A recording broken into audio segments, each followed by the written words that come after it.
Okay, we're We are. live. Okay. Okay, hello everyone. This is Chika and Scott. Hello. Hi. So this is our week 4 or episode 4, Episode right? 4. Yeah. Yeah. And yeah, today we're actually talking about our new record that's coming out on Friday Yes. after quite a lot of buildup. It took a while, but we're really excited. It's out on Friday. It's already out digitally, but Mhm. you can pre-order the hard copies now from Naxos Direct, but you can get them on Friday. So man, we're excited about that. So we just want to talk about the music that's on there. We want to talk about the arranging process that we went through to put it all together, the recording of it, the people that we worked with, all that good stuff. Right. So yeah, there's a lot to. Yeah, a lot of stories I've been wanting to share, but I didn't want to waste them until, Until sort of an right official. before the release date. Yeah. Yeah, no, every time I started to tell a good story, Chica's like, don't, not yet. And it's like, okay. But, anybody who knows me knows it's really hard for me to keep my mouth shut. It's, it's definitely not my forte. Yeah, you're like a chatterbox. Want to keep talking. Yeah, indeed. Yeah, so we're very excited. So here is our beautiful album, Unfettered. It's called, here it is, Unfettered. Unfettered. And Yes. yeah, you want to start with the title? Yeah, Because so we were we've had a thinking, number of people ask us what that's all about. what's that all about? But what does it mean? It's not really a common word, right, Scott? You don't I really don't see that usually word. use that in casual conversation at all. Yeah. Yeah, what it means, it's means unbounded or free. And the reason why we picked that title was because when you think of saxophone and guitar, you wouldn't automatically think classical music. And I wanted everybody to think, just have like this blank sheet of canvas and, just take in what's you're going to take in as free as possible. Yeah, and yeah, it's from a famous treatise. Actually, I don't know how famous it is in Japan, but let's just say that there's a samurai connection, which makes it even cooler. So Yeah. anything with samurai, and I'm all in. So it comes from this wonderful book called Unfettered Mind.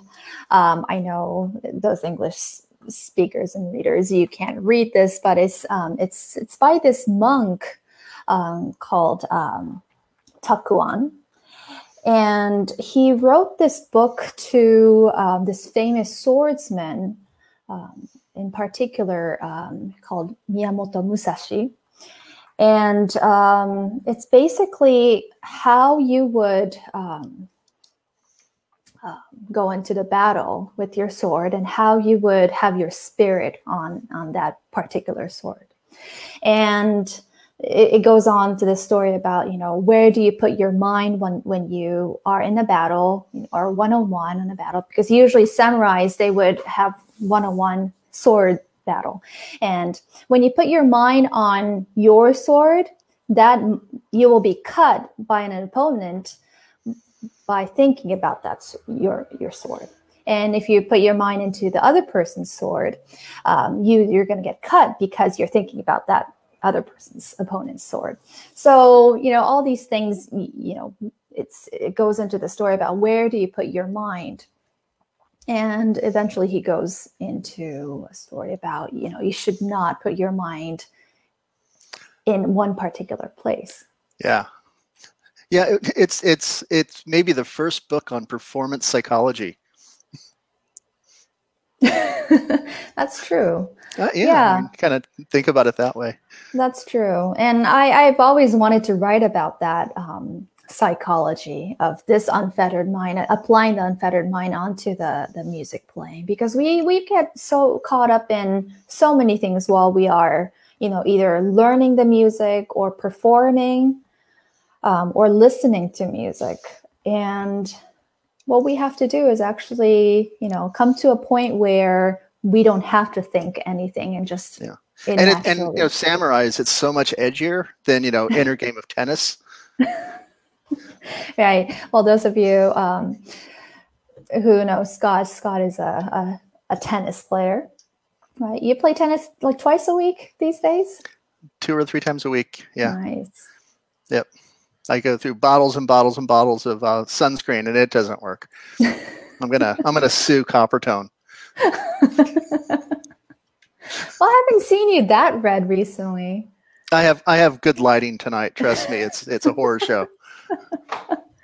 Was it when we were at Capitol? You were like super red. Yeah. Or when we were, and we made sure you don't play tennis before our photo shoot session. So you're not. Yeah. She compares me to a boiled crab if I show up too red for things, and it's not a good image. So I just actually try to avoid the sun before those things. But so now we've kind of gotten the word out what Unfettered is all about. Why don't we tell them about the music that's on the record? It's just 2 composers, but 2 of, in my opinion, the greatest composers, and we picked some of our very favorite pieces. So it's Wolfgang Amadeus Mozart and Franz Schubert. And you want to? Well, what's your favorite piece on the record? I have to say, I love our Ave Maria. And there's a reason why we put the piece at the very end of the CD. And at first, that was not really on our list of things we're going to put on the CD. Like the first piece we thought about was the Twinkle Twinkle Variation, and that's how it started, right, Scott? Yeah. Well, that was weird, actually. You and I, we'd played some other music from some contemporary composers, and then we started thinking, what could we arrange? And we both kind of went off and thought, and we both came back and said the Mozart variations. And out of all the gazillions of pieces out there, the fact that we both kind of came down to that one piece, I thought was really strange. I don't know. Yeah. That was sort of like, okay. I guess we're on the same page here. Yeah. So, and we thought that was going to be a really easy arrangement, because I mean it starts out as maybe literally the easiest piece you could possibly play on an instrument. Mm-hmm. My 12-year-old Kobe, who's learning saxophone, that was the first piece he learned, and he figured it out by ear. So I mean it's clearly not a technical heavy lift, at least the tune. But then it goes through these 12 variations that just get more and more wild. Mm-hmm. And what I thought was going to be a very simple arrangement ended up turning into at least a month or 2 of revision after revision. It really got complicated. Mm-hmm. And and after that opening bit, it's pretty hard to play. Yeah. Actually, I remember when we were in the control room over at Capitol, while we were recording, if you know anything about the Capitol Records building, all of the labels are upstairs. So you've got who's up there? Blue Note, Motown's got an office up there. There are all these 13 floors, I think, and all these label people up there, all these A&R guys, right. Music departments, and they started popping into our session because of the recording engineer that we had, because of the producer that we had. So they thought, something's going on down in A, and they walked in, and it's a guitar and a saxophone. and I remember some guys from Motown, they had I think they had writers contracts or something there, and it was Twinkle Twinkle playing, and they came in and they just sort of went like, what the, and I just sort of said, I know it looks weird right now, but just give it a second. And, then it started developing, and they're like, oh yeah, this is cool. So they stuck around for about an hour and a half, I think. Yeah. And they didn't realize it's also an ABC song. And I mentioned that. They're like, oh yeah. It's also the ABC song. Yeah, it is. Yeah. And probably a whole bunch of other stuff we don't even realize. It's just one of those pieces that you just keep hearing everywhere and never really quite put it together. But so the Mozart variations, that's on the record.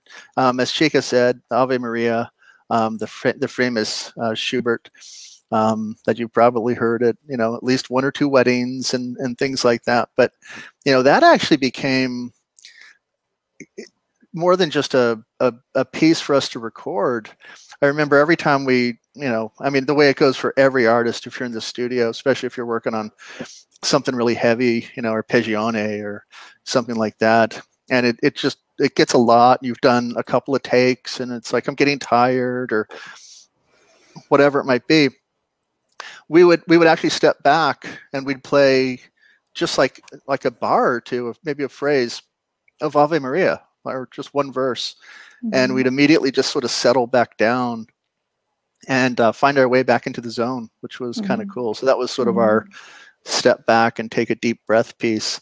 So hopefully it'll have the same effect on everybody who hears the record.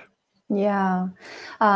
When I was going through that piece, I tried to learn the German part of the song, the actual song, and try to pronounce that song while I was I play that piece. So when they make their the breath, when they elongate certain vowels, I really try to imitate that color in my saxophone. So I hope you get to hear that in the record as well.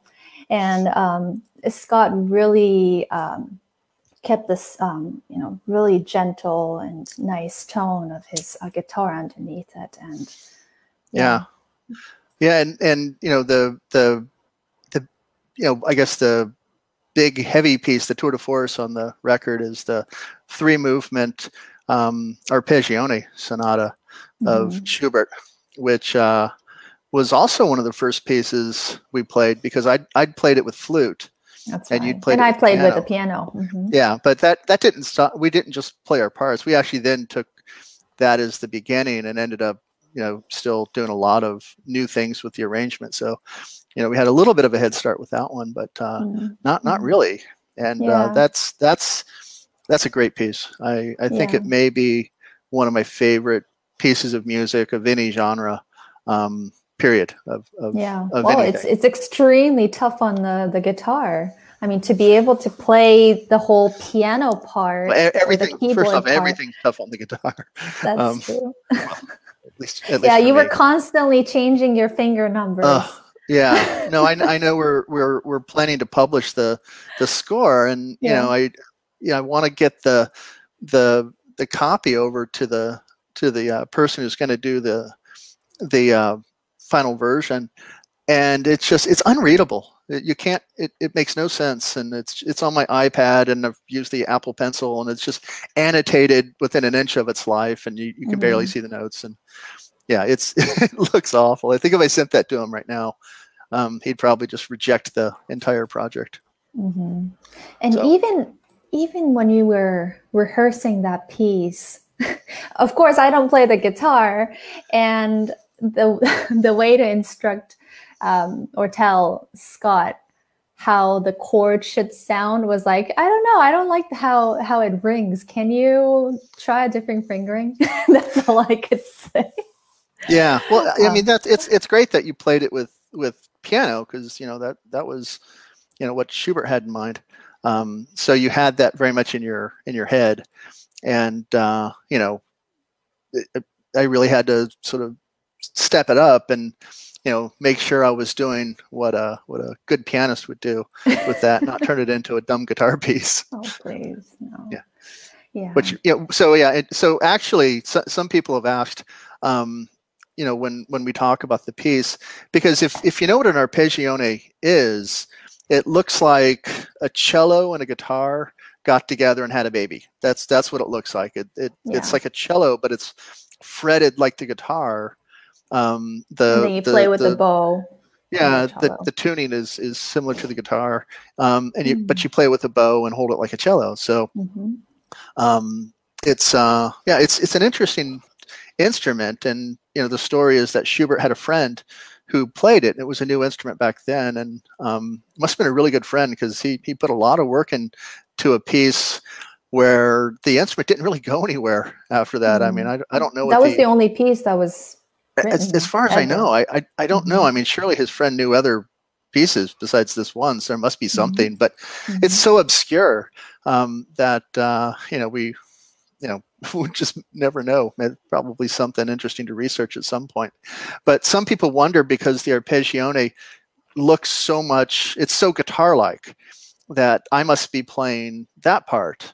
But of course you're playing the arpeggione part and I'm playing the piano. So that's that. So the connection between the arpeggione and the guitar is misleading when it comes to us playing the piece. I'm not playing the arpeggione part.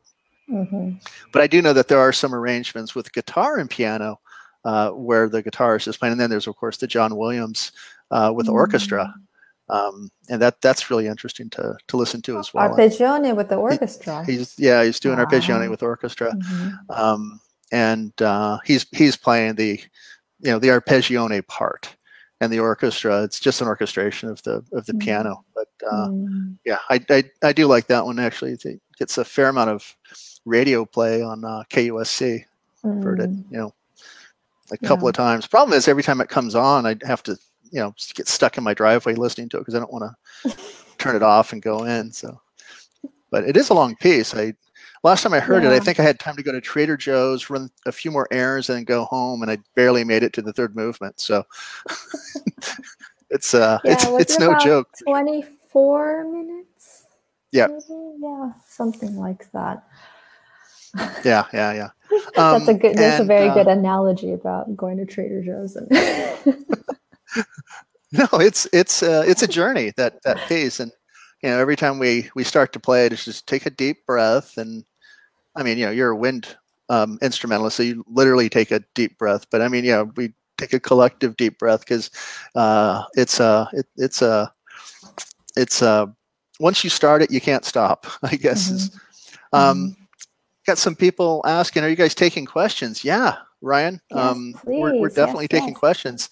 Yeah. You just go ahead and type it into the comment section there, and we will definitely get to it. Yeah.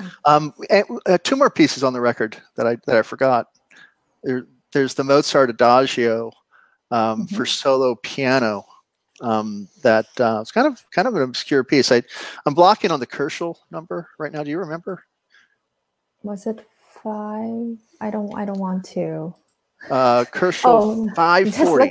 Just look at the album. If only I had a copy of the CD in front of me where I could just look at the program.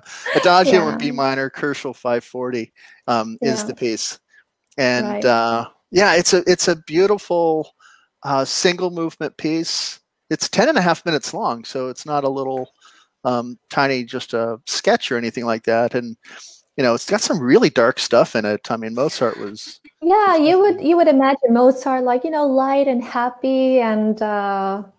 Yeah, I know. From Twinkle Twinkle to this, I mean, it's the full spectrum of Mozart's moods. That's for sure. Yeah, but I love the piece, and we listen to a lot of piano recordings of it. And, it's a beautiful piece, and it's not an obvious thing to arrange for guitar and saxophone, or for anything really. But we think you'll enjoy it. And of course the famous Stanchen by Schubert, the Serenade. Couldn't have a Schubert record without that. Right. Yeah. So Ryan is asking. Ryan's in upstate New York. He's asking, do you guys agree to 442 tuning, which is in Japan, or the more common American 440? Does 442. does the guitar sit better at the higher tuning, or does it make much difference? Yeah, Ryan is correct. We do go to 442, not 440, and yeah, it actually it does brighten up. You wouldn't think it would, but it does brighten up the guitar a bit, a little bit higher pitch, which I think also helps it cut through the sound a little bit more. But yeah, we definitely notice a difference because we were at 440 for a year or two.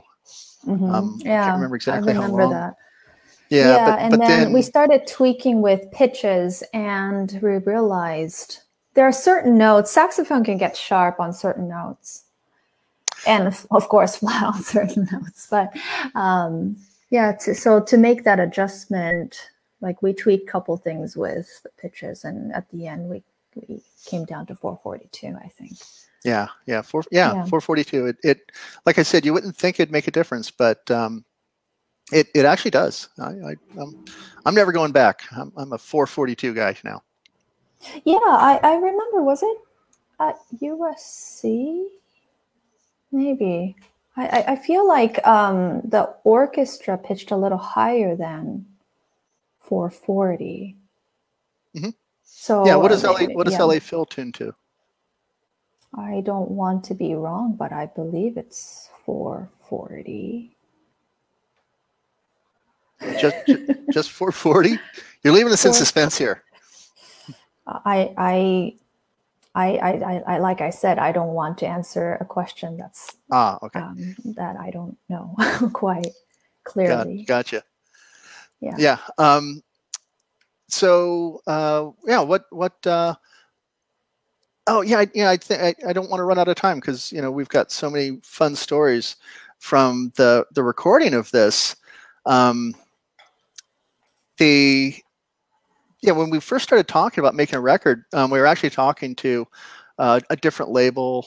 We were talking to a different producer, and he had a lot of ideas about what we would be doing, and he had it was going to be like serious surround sound like 7.2 and things like that, and he was arranging for us to go up and record at Skywalker in Northern California, and we got really excited about that whole thing, and then it just started getting so complicated with the surround concept, and it's like, well, who's even got 7.2 anyway, and that's the one with the speaker over. It was more about the experience of recording at Skywalker. You had to actually stay on the site and have you stay there. Lavish meal, and I don't know. It was just not really realistic to us. I mean, the surround sound was one thing, but and the timeline was rough because I think he was wanting to record where we would have to actually go straight to the airport, and then we were flying to Europe. If I'm remembering correctly, I remember we had all sorts of different ideas. Like, well, if we go really fast, we can get this in before, and then do we fly to San Francisco? Do we take a transfer down to LA, then fly to wherever? It got in, but before we got too deep into that rabbit hole, I just said, let me call Nico, who's my all-time favorite producer. Not just the records that he's done with me, but the stuff he's done with Melissa Etheridge and Neil Young and Steve Perry and Keith Richards and the Mavericks. All sorts of stuff. He's worked on so many records. So I called him up, and he said, "Yeah, let's do it at Capitol." And he invited us over, and we sat and talked to him about the project, and in Studio A, I think it was, right? Yeah, it was at that console room. We were sitting there. Yeah, and Al was doing some recording in Studio B, Al Schmidt, and he kept leaving to come over to where we were, and hung out with Al Schmidt. That was the first time meeting him as well. But we knew that. And entering that territory was just a mind-blowing experience. But to actually see all these artists and all these legendary Yeah, producers and you walk down the engineers. halls. It's like you come through the door. You head down the hall.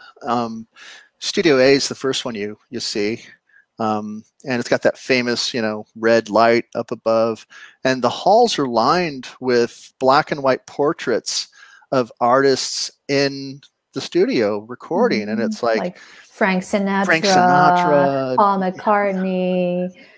It's needless to say, it's a little bit impressive to go through there. Yeah, it kind of blows your mind. Yeah, we were aware of that, when we started recording. Like, this is the space, and I thought we'd be really nervous, but actually, it just felt so comfortable. They do such a good job of making you feel at home, and Nico, like I think we mentioned last time, Nico just stood in the room with us. He wasn't in the control booth. He was in the room 5 feet in front of us with his arms crossed and his eyes closed, just listening.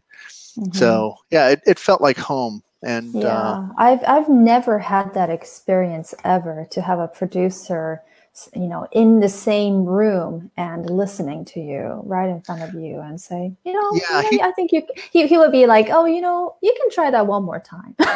Like, he can feel it, whether. No, his famous line was, "I like it, but I don't love it." So then you'd have to do it again. Yeah. You'd have to and do we're it like, again. oh, really? Yeah, I like it, but I don't love it. I like it, but I don't love it. That's the one. Make me cry. It's like, we're gonna make you cry. Hopefully it's a good cry. But yeah, when my first solo record I did with Nico, he did the same thing, only he sat down Indian style in front of me and had me play just to him, and it worked really, really well. So yeah, that was great having Nico there, and watching him abuse all the poor interns. I think that's why he likes that space. I think he just likes to tease the interns, because there are about 3 or 4 or 5 of them, just sort of running around and getting food orders. Getting food all across LA, because the artist told them that they want this specific thing from this particular restaurant. Making a run for saxophone reeds or whatever. They were just sort of, you get really spoiled. Then I go home and it's like, I can't even get anybody to bring me a bottle of water. So, like, you get way spoiled there. But yeah, and then of course Al Schmidt was there for most of the session, set up our microphones. We got to use those Neumann U86s, which were really cool. First session for the reissue there. Yeah. And if you guys don't know Al, he's got 22 Grammys. And he's got a great book. I'm forgetting the title. It's called On the Record: The Magic Behind the Music. And the foreword to the book was written by Paul McCartney. And it's funny. He's got a whole chapter, though, dedicated to Nico, which I thought was just amazing. So yeah, we all got copies of the book. Yeah, and so, they work together really well. You can tell that they've seen it all and they've experienced it all. And yeah, I think the first session that Nico took over from Al was Henry Mancini, years and years ago. So yeah, they've done so much stuff together. I think they did a Rod Stewart record where Al did half the record, Nico did the other half the record. Yeah, it's kind of ridiculous, but 22 Grammys pretty much speaks for itself. 1 Grammy speaks for itself. 22 is just ridiculous. I think the only person with more Grammys, and I'm sure somebody's going to look this up and fact check me, but I think the only person with more Grammys is Quincy Jones. I think that was right. I do think that's right. And then our friend Steve Perry of Journey fame. He just walks in. What's that? He just walks in. He just pops in. He's got a sixth sense for whenever there's a session going. He just sort of like, what's that? And he finds his way to the studio. But him and Nico have been friends for decades and decades. So whenever Nico's doing a session, Steve likes to pop in. That's how I met him back when I was doing my first record with Nico. Steve came and he was there for the whole time.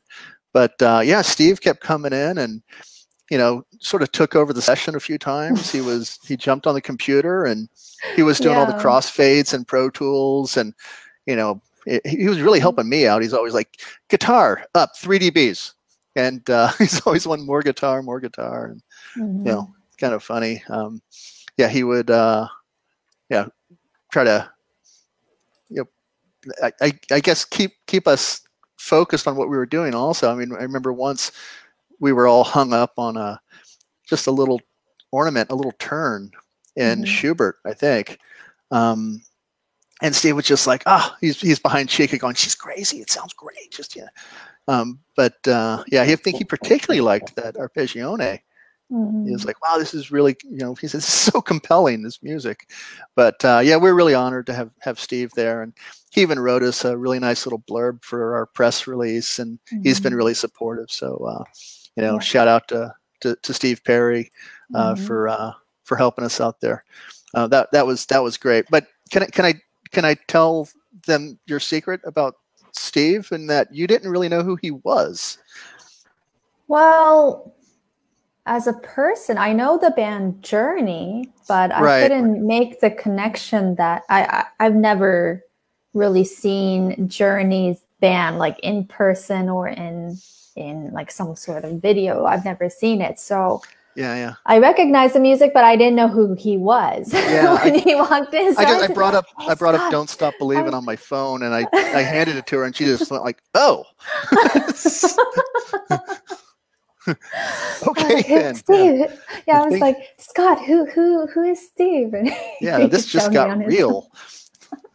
So, but that was great. So, for a classical guitar player and a classical saxophonist to be an A with, Nico Ballas and Al Schmidt and Steve Perry and all the other people that sort of came in and out of those sessions, it was surreal to say the least. But hey, for a first record, you got to start somewhere, right?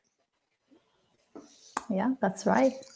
Yeah. Well, first of all, you have to have a person you're working with. So a great deal of partners. I'm very fortunate about that. Yeah. Well, I love Nico. I love the guy, and he was the one who really made all that happen.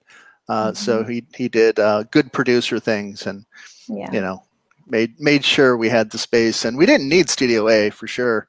It was a little strange. We were at this really big space, and we were just two of us just sitting in the middle of the room. Yeah, it struck me as so funny that one time we were in A, and it's just we just have our little chairs and our music stands and our instruments, and it's just empty, cavernous space after that. And meanwhile, they jammed an entire orchestra in Studio B for a session, which I thought was great. So we had the big room, and they had a full piece orchestra jammed into the smaller studio next door. So that shows you that Al and Nico wear the pants over there. That was pretty cool. Yeah. But so we've got all these stories behind this record. So for us, it's a time capsule of some really incredible memories. Except for the time Chika got the lousy parking, that wasn't cool. You're gonna bring that back? Well, So one day, what I don't know, maybe that was like day 3 or day 4 of us recording. I don't know, but usually it's all about how close you get to park to the building in the private parking lot. Usually the artists, especially people who would record at Studio A, they get to park like right in front of the entrance to that building. Yeah, there's a private gate. There's a guard. Yeah, there's a guard. And one day I drive in. I don't live that far away from the studio, but I drive in, and there's a security, and my name wasn't on there. I guess they didn't. So they were like, no, we don't have you on the list, so you have to park on the other side of the street, Argyle. Which is on the Argyle. You were on Argyle. Yeah, so I was on Argyle. And apparently my car was honking the whole time we were there. The emergency honking was going off for the whole entire day. And they were trying to figure out whose car was that. Yeah. But it's so weird because they should have gotten, because they assign the numbers to each car, so they should have a record of who parked there. So they could have found me very easily. But anyway, they didn't find me. And didn't that kill your battery? Yeah, it killed my battery, and I had to call. I had to call my Progressive, and I had to get somebody come in to jumpstart my car.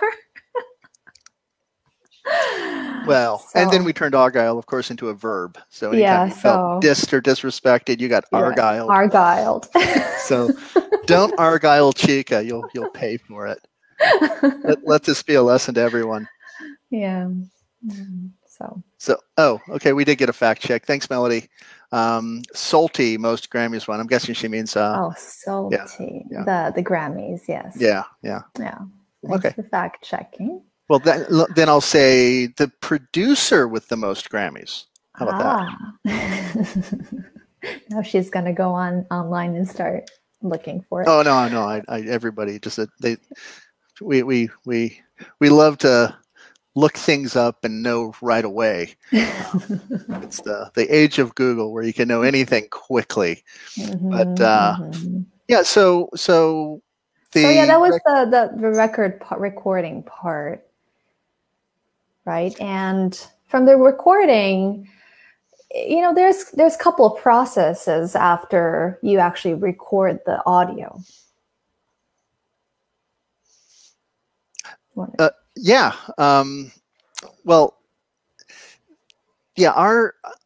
Our strategy when we were there, I mean, it's what we would have done anyway, but it's why Nico Bolas was such a good producer for us, is he wants you to play it live. He wants you to, start at the top and, play to the end. And it's not this sort of piece it together little by little, layer by layer kind of thing. That's not how he does it. When he works with rock bands and things like that, he likes to have everything happening live in the studio at the same time. It's a little bit harder in some ways to do that.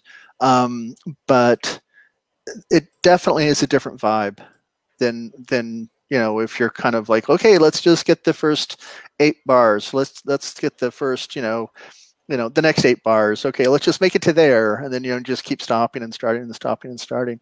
It's really hard to kind of get into the music that way, and Nico wouldn't allow it anyway, and he just wants you to play it, really really feel it. So we played live, and of course with the volume issues, because I'm not amplifying there. We both had our microphones in front of us, and then they put a little barrier up between the two of us, just so there wouldn't be so much bleed from her instrument to my microphone. And I think Al kind of figured that one out, didn't he? Was that Nico or Al? I believe it was Al. I think it was Al. So he had the idea of putting that what is it called? The barrier. Yeah.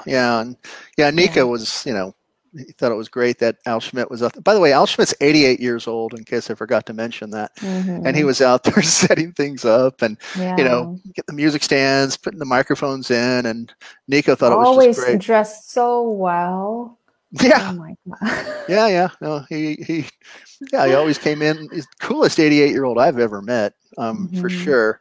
And Nico was taking pictures and posting them on Instagram, talking about how his new intern seemed to be working out, and having a lot of fun with it. But Nico had never seen Al set up microphones, at least not for years. So that was pretty cool. Yeah. But we'd play live. Then we'd go in and we'd listen. And one thing that I hadn't done before, because for my records, you record everything. You've got someone there with the score, hopefully a producer who knows what they're doing. And it's like, okay, I think we have everything. And then I go off for a week or so and I just listen. And I'm like, oh, I really like this part here. I like that performance of this, and but I didn't like the end. Let's use the ending from this take or whatever. And you make all these marks, and you go back, and then you sit, which is the most boring thing in the world. You sit in a room with your recording engineer and crossfade until you can't see straight. Right. And that's that. But we didn't do any of that. Actually, Nico had it all in his head. And we just went in. He was like, "Yeah, I liked the thing. Do this." And he's telling it was Chandler Harold actually, who was doing this part of it, and he just sort of knew, where everything was. And I'm thinking, how can they even keep track of all of this stuff? Yeah, and he doesn't read music either. He doesn't read music. Yeah, he didn't have a score. You showed him the score, and he's like, "I don't know what the hell that means." He's like, I got it here, and. Yeah, it's funny. I mean, he just knows music, and it doesn't really matter. It was a little bit tough though when there were repeats, because you can't tell whether that was a repeat or was it a recapitulation, coming back. So Nico, he just works his magic, and he just kind of knew where everything was. It's all just sort of there in his head, which is what makes him so incredibly good at what he does. So yeah, but that's what we did. So we actually usually left the studio with a complete piece of music at the end of each session, which I thought was great. I mean, you could really see it come together like right there and then. So again, that was the first time I'd had that experience in the studio. Normally you just go in and you play and you leave, and either somebody else, kind of puts it together for you, or you pick your favorite bits and then you go back and watch somebody else put it together for you. And that's that. But to actually sit there in the room, and I was like, okay, this piece is actually done. Moving on. I'm like, wait, what? Are you sure? We're sure. Yeah. So that was great. And I can't wait to get back there. I want to come up with another project just to get back there. And no, it's such a special feeling. Like once you start doing recording in that room, like it's so hard to, and if you ever get to go to there, you got to make sure to go up to the roof as well. That's a little scary actually. That wall seemed a little low for 13 stories above Vine. I got we took some photos up there even though we weren't supposed to, we kept getting called, back up a little bit. And it's just like, why is everybody always trying to get me to back up against some high ledge or cliff or something like that? And of course, Chika, you were practically standing on the wall, and I'm experiencing vertigo and don't want to get any closer. So yeah, if you see those photos, she's looking really relaxed, and I'm can I back away from the fall to my certain death now?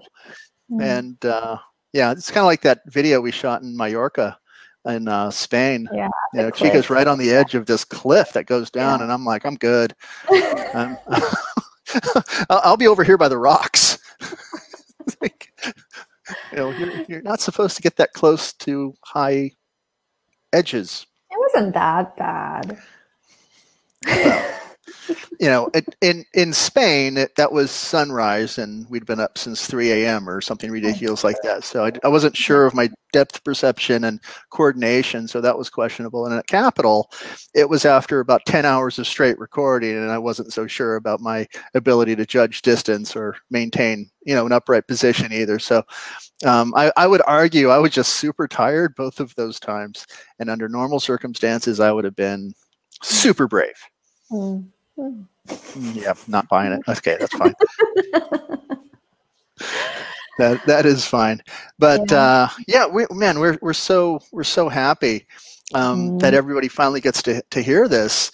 Although if you do want a little bit of a preview, you can head over to our YouTube page, and we've got some things there. Not everything on our YouTube page is from the record, but there is the Mozart variations video, and the video we didn't do that on location somewhere. That's actually at the studio. So that's us in the studio, Studio A, playing.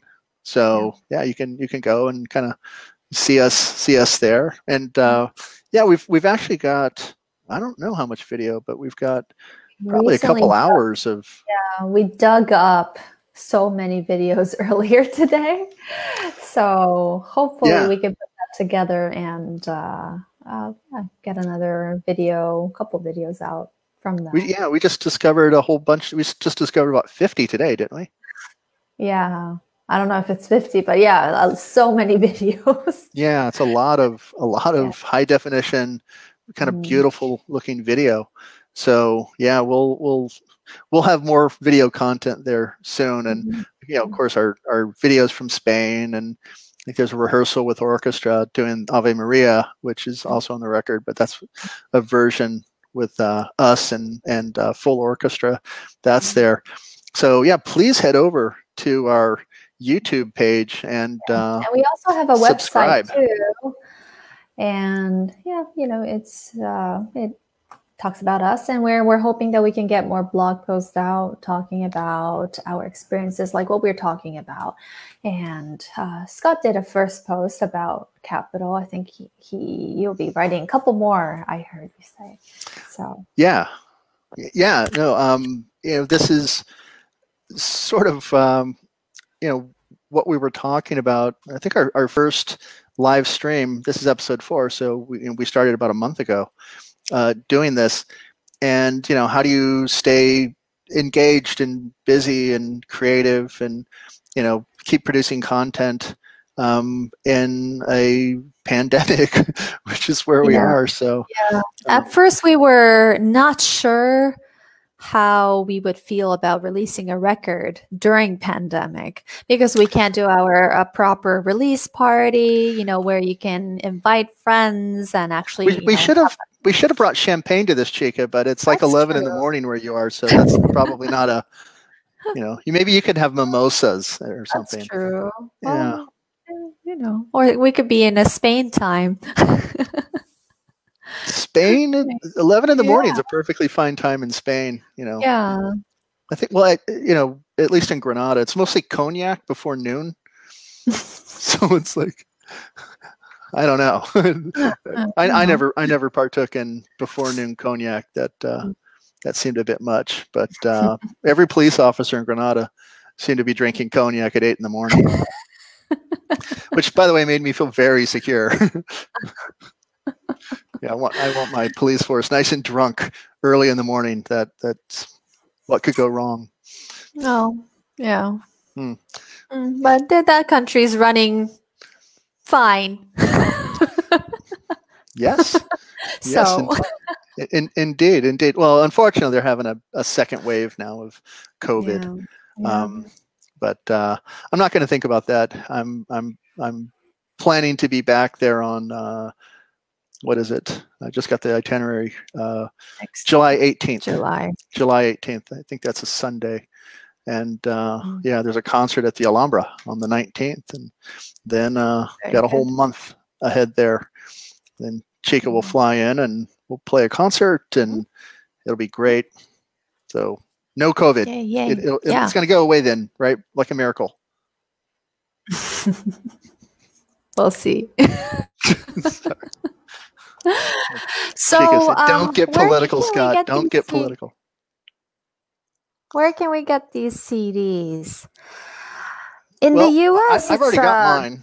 I've got mine. I'm good. Yeah. So where can you get them? Everybody. So where can you get them? In the US, it's pretty easy. You can go to Naxos Direct. Yeah, I think if you scroll down our wall on our Facebook page, the Chika Scott page, we posted a direct link to Naxos Direct, so you can go there, and I'll post another one after we sign off here tonight, just to make sure. But yeah, it's already been posted, or if you just Google, Chika Scott Unfettered in Naxos Direct is the first or second. Or if you go to our website, chikaandscott.com, we have information on that. So yeah, I don't think it's going to be that difficult for you to find. Also, it's going to be streamed on all possible audio streaming platforms, all the like streaming, Spotify, and the Spotify's and the Pandoras and Apple Music. Keep wanting to say iTunes, but old habits. Apple Music, and you can also download it digitally. And Tony is also saying he bought one from samicmusic.com, so it works too. Yeah, so our label, Samic Music, it's a clarinet and saxophone classics label based in London. The website, they also it looks like Tony bought one directly the hard from copy the and label the there. digital. Thank you, Tony. We appreciate that. Yeah. That's what I just said. We hope you enjoy the. That's what I just said. Yeah. Okay. So was that a Tony? Was that is that a digital record, or was that a physical sale?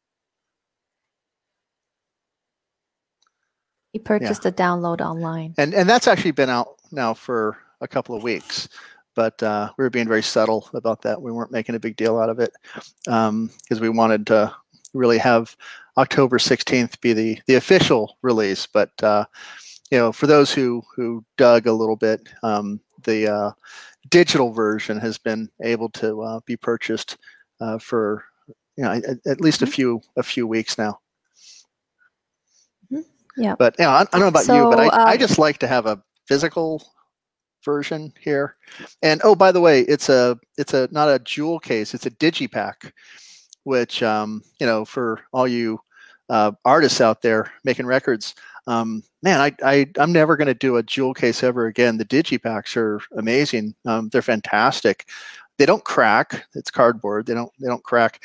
And when we do get to travel again, you can fill a bag up with these things, and it's half the weight of CDs. So much easier to travel with. If you're going off to play, or if you got to ship them, it's less money because it doesn't weigh as much. And no matter how rough they are on your package, it's not going to end up with a whole bunch of broken jewel cases. So anyway, we really like to. Do you remember back in those days when the jewel cases? It's hard to get the plastic off.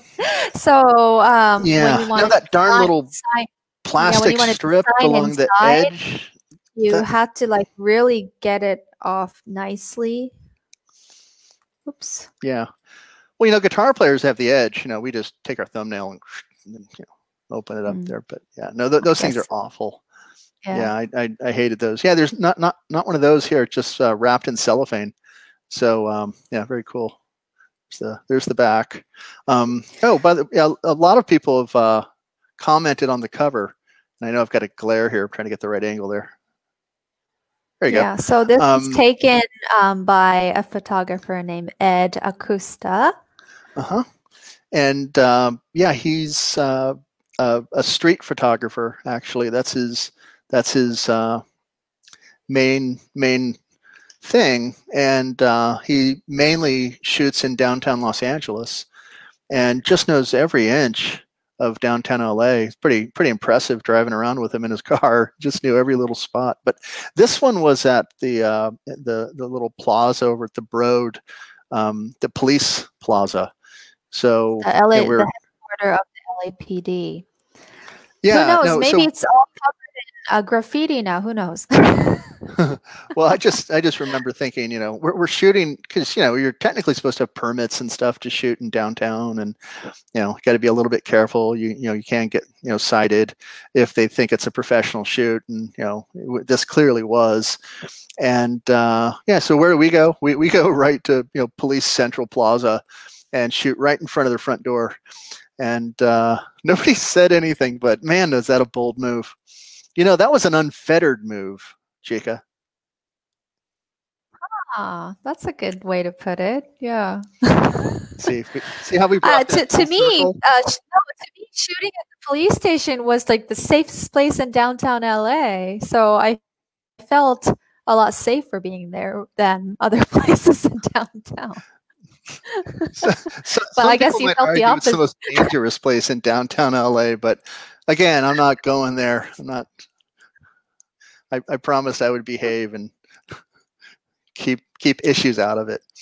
But yeah, it's a beautiful shot, and yeah, it's not a studio. It's actually downtown Los Angeles, and yeah, our friend Edward Acosta did this, and actually all of the photos that you see on our website and things like that, those were all done the same day. The black and white photo inside is he took it with an old Rolly camera. Yeah, it was a 100-and-something-year-old camera.